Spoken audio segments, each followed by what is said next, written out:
Guten Morgen zusammen. Wir machen heute mal eine Nachricht, die du dir aussuchen darfst oder wir uns.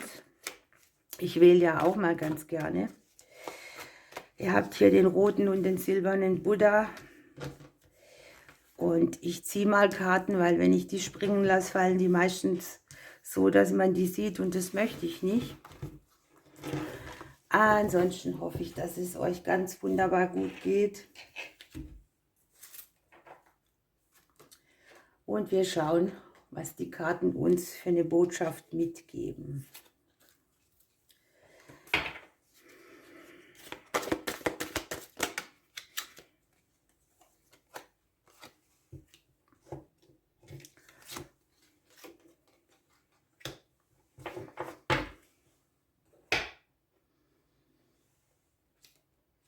Na, wo habe ich denn meine Karten?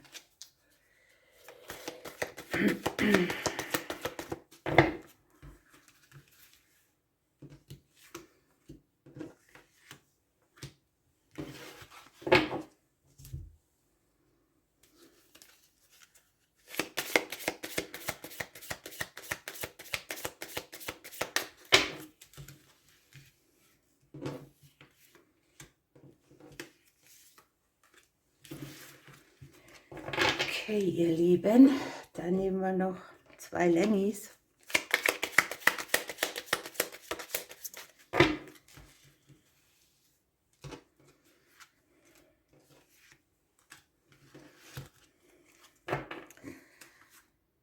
Es könnte hier heute so ein bisschen darum gehen, dass man einen Konflikt bewerkstelligt, dass man einen Konflikt hat und dass man etwas austrägt. Im Allgemeinen kann die Stimmung da auch mal ein bisschen hitzig oder unruhig sein. Es ist halt nicht jeder Tag nur Sonnenschein. So, gucken wir mal.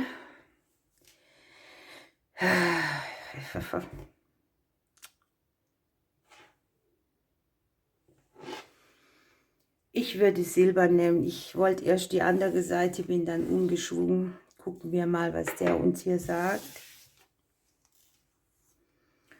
Ja, schon mal gut. Wir haben die Maus, die Rune Tivas, die Verspieltheit. Ein guter Tag vor Vorhersagen. Ein durchlässiger Tag. Wir haben hier auch ein bisschen Skorpionenergie drauf. Ich bin ein Skorpion, gute Wahl. Das Beenden von Verstrickungen. Geradere Wege. Wir haben hier aus dem Seerlenummer auch eine Zahl. Das ist die 17 zusammengezählt. Dann kommen wir auf die 8 wieder. Also die Lemniskarte, die Unendlichkeit, Überfluss und Ernte.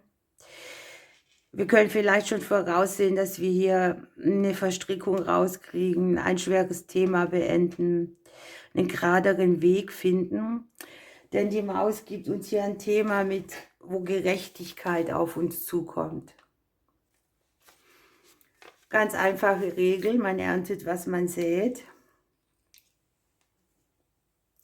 Hier ist es auch so, dass man hinter die Kulissen blicken kann. Ne? Man hat größere Zusammenhänge, man erkennt Wege, man kennt auch Verstrickungen. Ursache und Wirkung sind zugange. Alte Dinge werden umstrukturiert. Alte Dinge werden sich auf neue Weise im Leben melden. Etwas, was man ausgesandt hat, kommt zurück. Ja, die Maus fordert eigentlich was ganz Schönes von uns.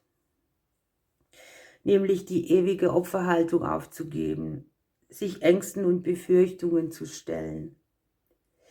Die Blockaden des unterbewussten Energiefeldes auf die Spur zu kommen. Wo fühlt man sich als kleine graue Maus? Wo nagt etwas an uns? Wovor rennen wir davon? Die Maus bringt eine unheimlich große Chance mit, dass man sich die Umstände des Lebens mit all den Verstrickungen anschaut, sie auflöst und sich und sich selbst neu bindet. Ne?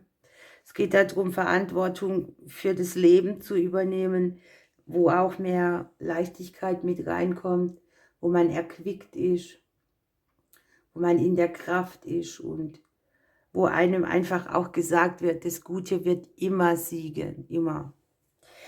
Mit der Rune hier haben wir sogar noch was Tolles, Ergänzendes. Da haben wir nämlich eine Zusage, eine verbindliche Zusage für etwas, für unser Gerechtigkeitsthema.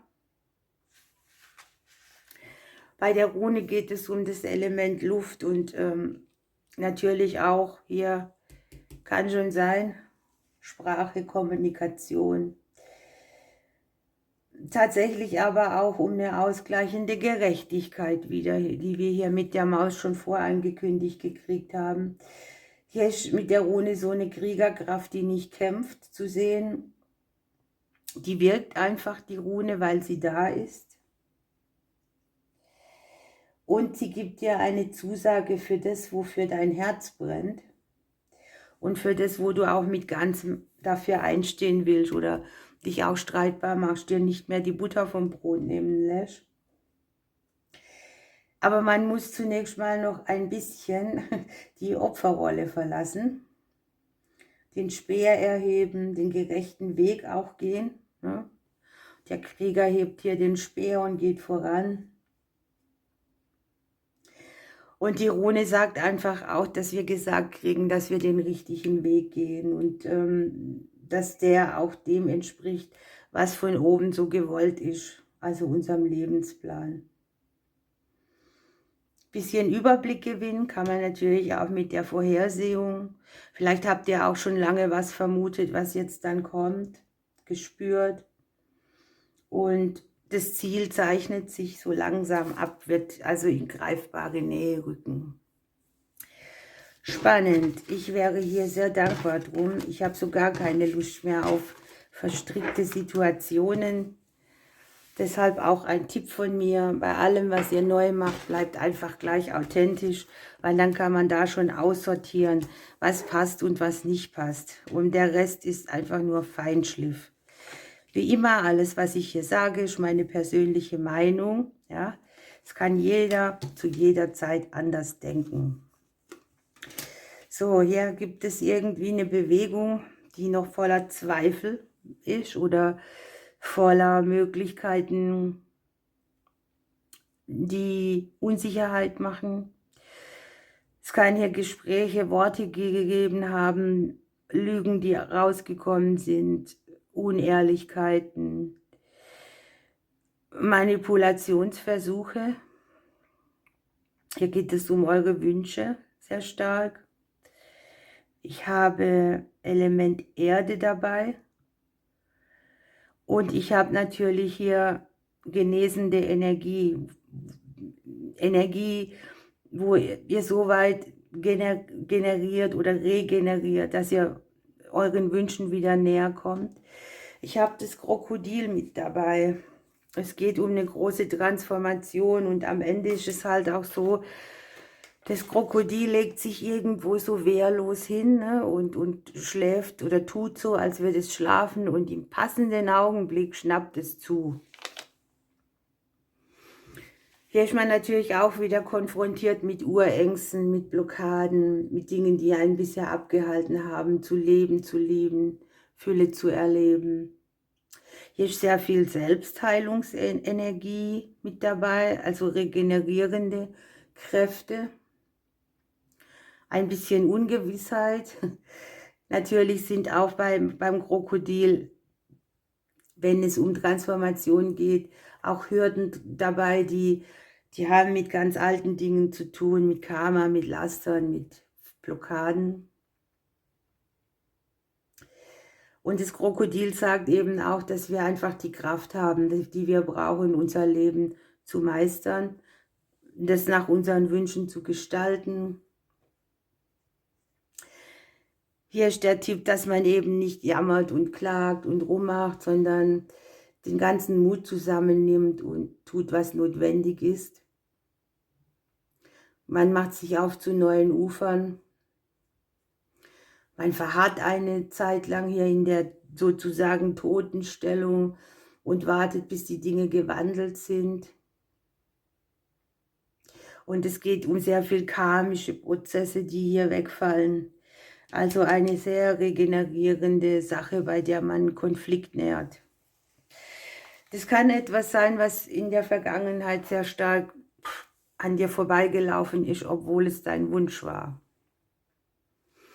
Hier auch wieder eine Rune, hier Element Luft dabei. Und Kommunikation. Hier geht es um die nonverbale Kommunikation, auch zum Beispiel, wenn das Krokodil da liegt und regungslos ist, also tot spielt. Das ist auch eine Art von Kommunikation. Es geht um den Selbstausdruck, dass man sich selbst ausdrücken kann. Es geht darum, dass man zum Beispiel Inspiration von oben kriegt und dass man den Sinn dieser Weisheiten oder der Botschaften von oben umsetzen oder auch verstehen kann. Es geht um die Weisheit. Die Karte löst alte Begrenzungen, das passt wunderbar mit der Transformation und man macht sich so auf neue Wege bereit, auf neue Erfahrungen. Hier ist es wichtig, dass man so kommuniziert, dass es klar und verständlich ist, dass man vielleicht die Wut oder so nicht so hochkochen lässt und damit irgendein Bild verdrückt, dass man auch ausdrückt, was tief im Verborgenen in einem schlummert und wo einfach die Anbindung auch so ein bisschen fehlt, weil gerade so ein Prozess ist, wo man sehr viel transformiert. Oder auch nochmal überdenkt, wo kam etwas nicht zustande, weil ich einfach nicht gesagt habe, was ich möchte. Okay, ihr Lieben, beide Legungen sehr spannend. Ich habe Gänsehaut. Ich wünsche euch einen wunderbaren Tag. Ich drücke euch. Bis morgen.